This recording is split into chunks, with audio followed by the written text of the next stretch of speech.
Hello friend, I am Deepak Kumar, NET JRF and GATE qualify. हमारा target है NET का exam June 2024 और मैं आपको बता रहा हूँ कुछ important topic point and question. आज हम बात करने वाले हैं सम ऑक्सीडेशन वेरिएंट की, यानी कुछ ऐसे वेरिएंट होते हैं जो नेट के एग्ज़ाम के लिए ज़्यादा इंपॉर्टेंट होते हैं क्योंकि उनके बेस पे डायरेक्ट क्वेश्चन आपको एग्जाम में मिल सकते हैं। तो पहले हम बात करते हैं what is oxidation means addition of oxygen. तो क्या होता है ऑक्सीडेशन, यानी कि अगर एल्डिहाइड ग्रुप कन्वर्ट हो जाए किसमें कार्बोक्सिल में तो भी क्या होता है वहाँ पे ऑक्सीडेशन होता है। रिमूवल ऑफ हाइड्रोजन, यानी कि अगर प्राइमरी या सेकेंडरी एल्कोहल एल्डिहाइड या कीटोन में कन्वर्ट हो जाए तो भी क्या होता है वहाँ पे ऑक्सीडेशन। या बोल सकते हैं रिमूवल ऑफ इलेक्ट्रॉन, है कि जब किसी कॉम्प्लेक्स कंपाउंड से यानी किसी भी कंपाउंड से इलेक्ट्रॉन का रिमूवल होता है तो वहाँ पे क्या होता है ऑक्सीडेशन। और जो एनायन होगा वो फ्री रेडिकल में कन्वर्ट हो जाता है।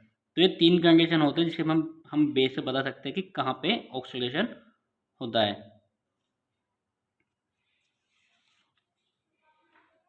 तो सबसे पहले हम बात करते हैं अपने पहले वेरिएंट की जिसका नाम है मेटा क्लोरोपेंजोइक एसिड। इसको शॉर्ट फॉर्म में बोलते हैं MCPBA। इसकी स्ट्रक्चर होती है ये meta chloroperbenzoic acid. It is a peracid, यानी कि ऐसे कंपाउंड जिनमें oxygen and oxygen single bond के थ्रू आपस में अटैच होते हैं उन्हें क्या बोलते हैं हम पर एसिड। और इसमें भी क्या है ऑक्सीजन सिंगल बॉन्ड ऑक्सीजन एक दूसरे से अटैच हैं थ्रू सिंगल बॉन्ड। तो इस कंपाउंड को बोलते हैं हम क्या meta chloroperbenzoic acid. It is a electrophilic reagent. ये होता है क्या एक इलेक्ट्रोफिलिक रिएजेंट होता है। आप बोल सकते हैं कि इसका जो बिहेवियर होता है वो क्या होता है इलेक्ट्रोफिलिक, क्योंकि जो इसमें ऑक्सीजन सिंगल बॉन्ड ऑक्सीजन होता है ये बहुत ज़्यादा वीक होता है और ये इजीली ब्रेक हो जाता है, यानी कोई भी न्यूक्लियोफाइल इस पर आके अटैक कर सकता है तो ये बॉन्ड यहाँ से इजीली ब्रेक हो जाता है। तो इसी वजह इसका जो बिहेवियर होगा वो कैसा होगा इलेक्ट्रोफिलिक होता है। तो हम बात करते हैं सबसे पहले ऑक्सीडेशन ऑफ एल्कीन या इपोक्सीडेशन, यानी कि ओलिफिनिक डबल बॉन्ड, यानी कि एल्कीन जो होते हैं ना कि जो भी सैचुरेटेड अनसैचुरेटेड जो ग्रुप होंगे नहीं डबल बॉन्ड या ट्रिपल बॉन्ड उनको क्या बोलते हैं हम ओलिफेनिक कंपाउंड, यानी कि हम बोल सकते हैं ओलिफेनिक डबल बॉन्ड रिएक्ट विद पर एसिड टू गिव इपोक्साइड। यानी कि जब भी कभी ऐसे ऑर्गेनिक कंपाउंड जिसमें एल्कीन प्रेजेंस हो गई या डबल बॉन्ड प्रेजेंस होगा और जब उन कंपाउंड की रिएक्शन पर एसिड से होगी तो वो एल्कीन किस में कन्वर्ट हो जाती है इपोक्साइड में कन्वर्ट हो जाती है। यानी कि जब हमने एल्कीन की reaction metachloro per benzoic acid के साथ की तो ये एल्कीन किस में कन्वर्ट हो गई इपोक्साइड में। इसका जो मैकेनिज्म होता है वो होता है ऐसे कि जो एल्कीन है उसका जो बिहेवियर है यहाँ पे वो है एज ए न्यूक्लियोफाइल, क्योंकि इसमें क्या है पाई इलेक्ट्रॉन प्रेजेंस होंगे। तो जब ये इलेक्ट्रॉन यानी कि इस डबल बॉन्ड ने इस ऑक्सीजन पे अटैक किया और ये जो ऑक्सीजन के बीच में जो सिंगल बॉन्ड है ये इलेक्ट्रॉन ये जो बॉन्ड होगा ये यहाँ पे शिफ्ट हुआ और जब ये बॉन्ड यहाँ पे शिफ्ट होता है उसके बाद इस पाई बॉन्ड के इलेक्ट्रॉन ऑक्सीजन पे शिफ्ट होंगे, ऑक्सीजन का अटैक होगा इस हाइड्रोजन पे एंड देन ये जो बॉन्ड होगा उसका अटैक होगा इस कार्बन पे, इस पे क्या आएगा पॉजिटिव चार्ज। क्योंकि हमें पता है कि जब एल्कीन जो होगा जब किसकी रिएक्शन किसी इलेक्ट्रोफाइल के साथ होगी तो इस पाई बॉन्ड के इलेक्ट्रॉन एक साइड शिफ्ट हो जाते हैं, जिससे क्या होगा कि एक पे क्या आ जाएगा नेगेटिव चार्ज और एक पे क्या आएगा पॉजिटिव चार्ज जब भी इस टाइप से शिफ्ट होगा।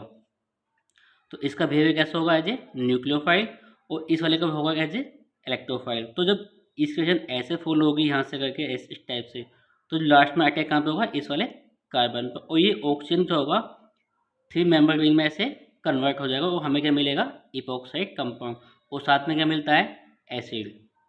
तो ये ध्यान रखना कि जब भी कभी एल्कीन की रिएक्शन पर एसिड के साथ होती है तो वहाँ पे क्या है वो एल्कीन इपोक्साइड में कन्वर्ट हो जाती है। It is a single step, यानी कि इसमें जो स्टेप ये दो तीन स्टेप में कंप्लीट नहीं होती है, केवल एक स्टेप में रिएक्शन कंप्लीट होती है। दूसरी बार आपको वो एग्जाम में पूछ सकता है कि ये जो रिएक्शन मैकेनिज्म फॉलो होता है वो कितने स्टेप में होता है, तो ये ध्यान रखने का कि ये केवल एक सिंगल स्टेप में रिएक्शन फॉलो होती है।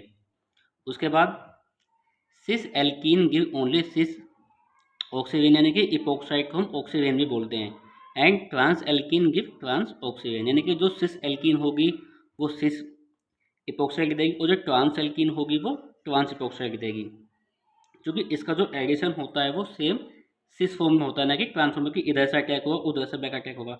जिधर से अटैक होगा उधर से, नहीं कि जहाँ से न्यूक्लियोफाइल ने अटैक किया इलेक्ट्रोफाइल का अटैक भी उस साइड से ही होगा, यानी कि ये सिन एडिशन होगा। तो इसी वजह से cis alkene always cis epoxide देगी and trans alkene always trans epoxide देगी। आगे बात करते हैं इसकी अलग कंडीशन की, कि अगर हमें कोई ऐसा कंपाउंड देखने को मिले जिसमें दो डबल बॉन्ड प्रेजेंस हो, तो हमें किस डबल बॉन्ड के साथ इपोक्साइडेशन फॉर्मेशन करना है। तो ये हमें पता है कि इस जो रिएजेंट है इसका बिहेवियर कैसा होगा एज ए इलेक्ट्रोफाइल। तो यहाँ पे दो डबल बॉन्ड यानी कि दोनों का बिहेवियर कैसा है एज ए न्यूक्लियोफाइल। तो जो मोर न्यूक्लियोफाइल होगा हमें इपोक्साइड उसके साथ फॉर्मेशन करनी। तो यहाँ पर लिखा है मोर substituted alkene react faster than less substituted alkene, क्योंकि जिसके पास जितने ज़्यादा सब्स्टिट्यूटेड ग्रुप अटैच होंगे उसका बिहेवियर उतना ज़्यादा न्यूक्लियोफाइल होगा, और इसी वजह से इपोक्साइड उस मोर सब्स्टिट्यूट एल्कीन के साथ बनती है। तो ध्यान रखना कि अगर किसी कंपाउंड में दो डबल बॉन्ड प्रेजेंस होंगे तो इपोक्साइड हमें वहाँ पे बनानी है जहाँ पे मोर सब्स्टिट्यूटेड डबल बॉन्ड प्रेजेंस होंगे, क्योंकि ये है लेस और ये क्या है मोर, तो इपोक्साइड का बनेगी यहाँ पे। अब बात करते हैं कि in case of cyclic alkene the reagent approach from the less handed side of the double bond, यानी कि अगर कोई डबल बॉन्ड रिंग में प्रेजेंस होगा तो हमें इपोक्साइड कहाँ बनानी है, एक्जो साइड बनेंगे, जो अबव पोजीशन हो उसे बोलते हैं हम एक्जो, जो इनर साइड होते हैं उसे बोलते हैं हम एंडो। तो ध्यान रखना कि हमें किस साइड बनेंगे, जो लेस हैंडेड साइड प्रेजेंस होगी। फिलहाल अभी इसमें यहाँ पे कोई भी ग्रुप, अगर यहाँ पे इस ब्रिज के ऊपर कोई भी ग्रुप अटैच नहीं है, तो इसी वजह से ये जो साइड होगी इसकी जो एक्जो साइड है वो क्या है लेस हैंडेड। तो उस केस में 95% में क्या होगा, ये एक्जो पोजीशन पे इपोक्साइड बनेगी एंड 5% पे एंडो पे। लेकिन अगर इस ब्रिज पे कोई भी ग्रुप यहाँ पे अटैच होता तो उस केस में क्या होगा कि एंडो वाली जो प्रोडक्ट होगा वो होगा मेजर और एक्जो वाला कैसा होगा माइनर। लेकिन अभी क्या है कि यहाँ पे कोई भी सब्स्टिट्यूएंट ग्रुप यहाँ पे इस ब्रिज पे अटैच नहीं है, तो उस केस में एक्जो वाला मेजर प्रोडक्ट होगा और एंडो वाला माइनर। लेकिन अगर यहाँ पे कुछ ग्रुप अटैच होंगे इस वाले ब्रिज पे, तो उस केस में क्या होगा रिवर्स की एंडो वाला ज़्यादा मेजर होगा और एक्जो वाला माइनर प्रोडक्ट होगा। आगे बात करते हैं हम conjugation of alkene double bond with other unsaturated group reduce the rate of epoxidation because of the delocalization of the pi electron। यानी कि अगर कोई भी डबल बॉन्ड कॉन्जुगेशन में अटैच है किसी भी कार्बोनिल ग्रुप के साथ, तो उसमें क्या होगा कि ये जो डबल बॉन्ड है वो इसके साथ क्या होगा डीलोकलाइजेशन में, जिससे क्या होगा कि इसका जो न्यूक्लियोफाइल बिहेवियर होता है वो कैसा होता है रिड्यूस हो जाता है। तो इसी वजह से अगर हमें इन कंपाउंड में अल्फा बीटा अनसैचुरेटेड एस्टर या एसिड के अंदर इपोक्साइड का फॉर्मेशन करना है, तो हमें क्या है स्ट्रॉन्ग रिएजेंट का यूज़ करना पड़ता है, जैसे ट्राईफ्लोरो पर एसिडिक एसिड, या अगर हम मेटाक्लोरो पर बेंजोइक एसिड का यूज़ करते हैं तो हमें वहाँ पे एलिवेटेड टेम्परेचर का यूज़ करना होगा। तो उसी वजह से यहाँ पे क्या बनते हैं इपोक्साइड। लेकिन अगर हम यहाँ पर टेम्परेचर का यूज़ नहीं करते, अगर हमने ये वाला रिएजेंट लिया हुआ है मेटाक्लोरो पर बेंजोइक एसिड, तो यहाँ पे क्या होगा बेयर विनेगर ऑक्सीडेशन रिएक्शन फॉलो होती है। लेकिन अगर हमें यहाँ पे क्या इपोक्साइड का फॉर्मेशन करना है तो हमें क्या करना है यहाँ पे एलिवेटेड टेम्परेचर फॉलो करना होगा with metachloro per benzoic acid, तो ही क्या बनेगी साइड।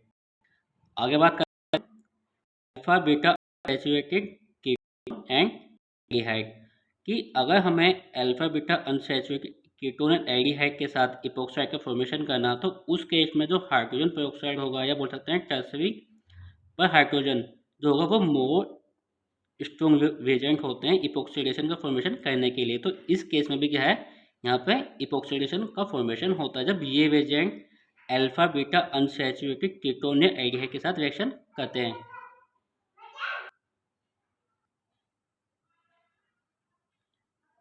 आगे बात करते हैं metachloro per benzoic acid and other per acid like trifluoro per acetic mono per sulphuric या बोल सकते हैं मोनो पर थैलिक या per acetic acid use in Baeyer विनेगर रिएक्शन, यानी कि ये जो पेरोक्सिडाइज एजेंट होते हैं, यानी कि जब भी कभी कीटोन की रिएक्शन इनमें से किसी भी एक पर एसिड के साथ होती है तो ये कीटोन क्या होगा एस्टर में कन्वर्ट हो जाता है और इस रिएक्शन को बोलते हैं बेयर विनेगर रिएक्शन। और साथ ही साथ इसमें जो साइड प्रोडक्ट मिलता है वो मिलता है क्या एसिड।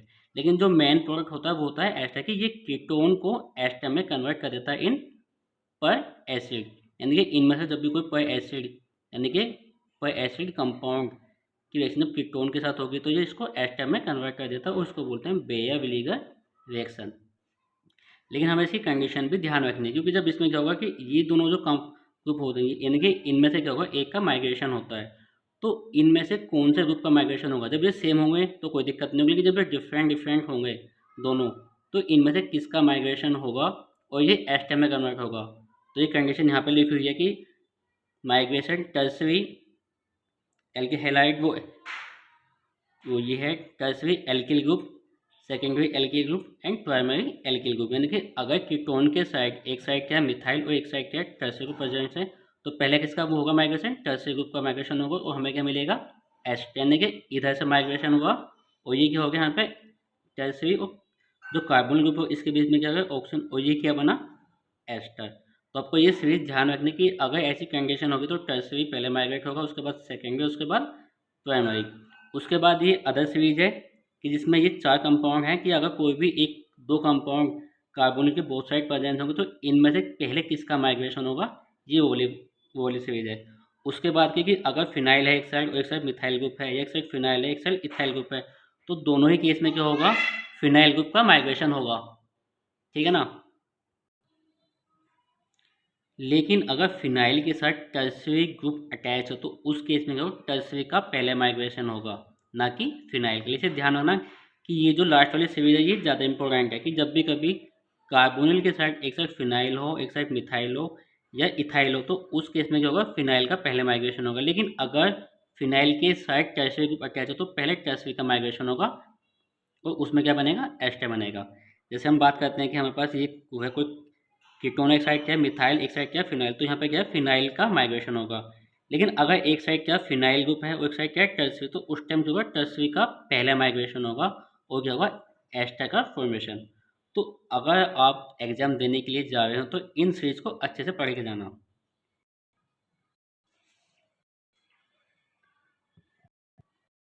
उसके कहते हैं हम migrating power of phenyl and isopropyl approximately equal mix. अगर कार्बोनिल ग्रुप के एक साइड फिनाइल होगी और एक साइड आइसोप्रोपिल ग्रुप होगा तो क्या होगा इसमें मिलेगा मिक्स, यानी कि दोनों ही केस में इक्वल कंपाउंड फॉर्मेशन होगा। तो अगर आपको एग्जांपल में ऐसे दिखाई देता है तो उसमें पूछता है कि कौन सा कंपाउंड मोस्ट स्टेबल होगा, तो इसमें क्या दोनों ही कंपाउंड कैसे होंगे इक्वल का फॉर्मेशन इक्वल होंगे, यानी कि दोनों 50-50% इक्वल का फॉर्मेशन। अब बात करते हैं कि अगर cyclic ketone undergo ring expansion with पर एसिड, यानी कि अगर कोई भी कार्बन ग्रुप प्रेजेंस है और उनकी रिएक्शन मेटाक्लोर पर बेंजोइक एसिड होगी, तो ये वो एग्जाम्पल है कि किस साइड से रिंग एक्सपेंशन होगी। यह 6 मेंबर की रिंग, इसमें बनेगी 7 मेंबर रिंग, यह 5 मेंबर की रिंग, ये होगी 6 मेंबर में कन्वर्ट। लेकिन इनमें मैंने आपको दिखाया हुआ कि कौन किस साइड से रिंग एक्सपेंशन होगी। ऐसे ये दो एग्जाम्पल हैं जो बहुत इंपॉर्टेंट है कि अगर इनके साथ रिएक्शन होते हैं पर बेंजोइक एसिड के साथ मेटाक्लोर पर बेंजोइक एसिड के साथ, तो रिंग का एक्सपेंशन इधर की साइड से होगा यहाँ से। लेकिन अगर इस कंपाउंड के साथ होगी तो रिंग का एक्सपेंशन कहाँ होगा इधर की साइड से। तो इन दोनों एग्जाम्पल को ध्यान से देख के जाना, क्योंकि एग्जाम में इस टाइप के एग्जाम्पल ज़्यादा आते हैं जो कन्फ्यूजन करने वाले होते हैं। अब बात करते हैं हम अपने नेक्स्ट रिएजेंट की, वो है मैग्नीज डाइऑक्साइड यानी कि MnO2। ये भी क्या है एक ऑक्सीडाइजिंग रिएजेंट है, तो हम बोल सकते हैं it is a mild reagent for the oxidation of primary and secondary alcohol to carbonate compound, यानी कि प्राइमरी एल्कोहल को एल्डिहाइड में कन्वर्ट करता है एंड सेकेंडरी एल्कोहल को कीटोन में कन्वर्ट करता है। आगे बात करते हैं it is a specific for allylic and benzylic hydroxy group, कि अगर किसी कंपाउंड के अंदर एलाइलिक या बेंजाइलिक एल्कोहल प्रेजेंट है तो ये उसको पहले कार्बन कंपाउंड के अंदर कन्वर्ट करते हैं। यानी कि फॉर एग्जांपल हम माने कि कोई हमारे पास ऐसा एक कंपाउंड है जिसमें एल्कोहल ग्रुप प्रेजेंस है लेकिन उसमें साथ साथ बेंजाइलिक भी प्रेजेंस है या वो एलाइलिक भी प्रेजेंस है, तो उस केस में क्या होगा कि ये पहले एलाइलिक वाले या बेंजाइलिक वाले हाइड्रोक्सी ग्रुप को पहले कार्बन कंपाउंड में कन्वर्ट करता है। जैसे हम बात करते हैं यहाँ पे under ordinary conditions saturated alcohol are not oxidized by MnO2।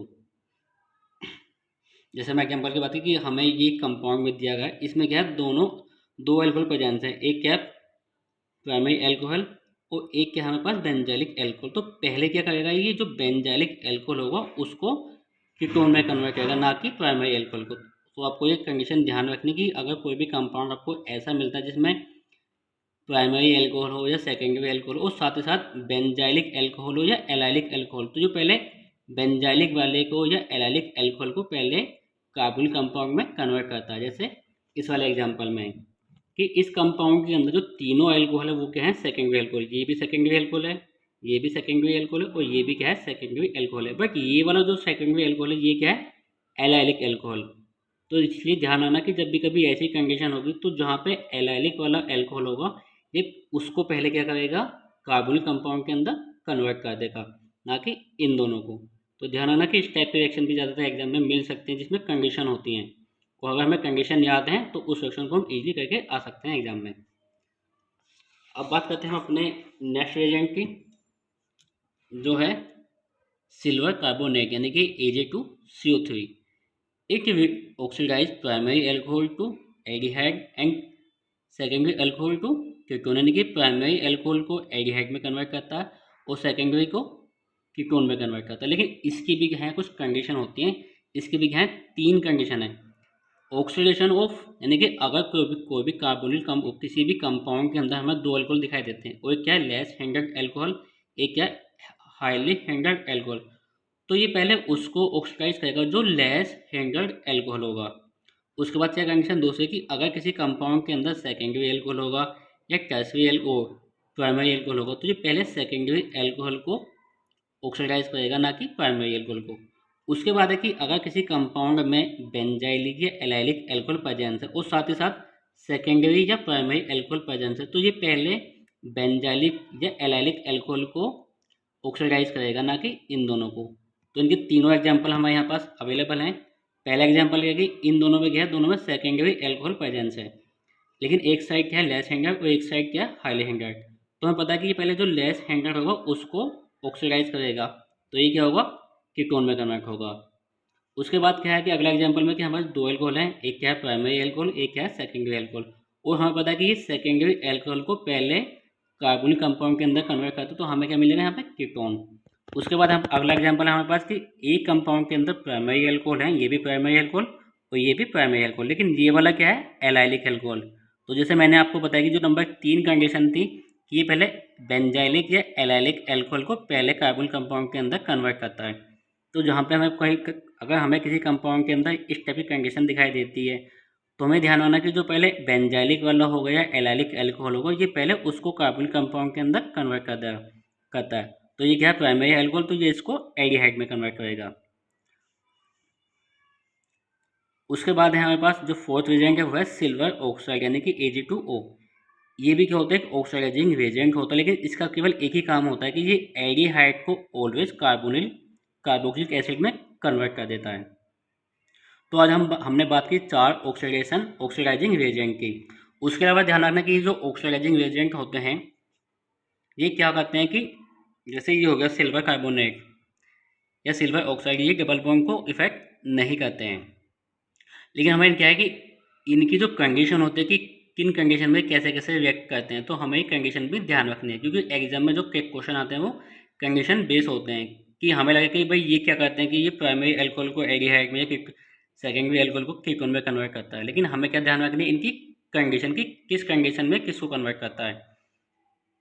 तो ये जो 4 रिएजेंट है जो ऑक्सीडाइजिंग रिएजेंट है इनको ध्यान से पढ़ना, और आगे जो बचे कुछ 1-2 रिएजेंट हैं उनको भी हम ध्यान से पढ़ेंगे अच्छे से, क्योंकि एग्जाम में क्या होगा कि वो आपको इनके बेस पर डायरेक्ट रिएक्शन दे सकता है, या जो 2-3 स्टेप में रिएक्शन होंगी उनके अंदर एक स्टेप इनमें से भी इन्वॉल्व हो सकता है। Thank you so much.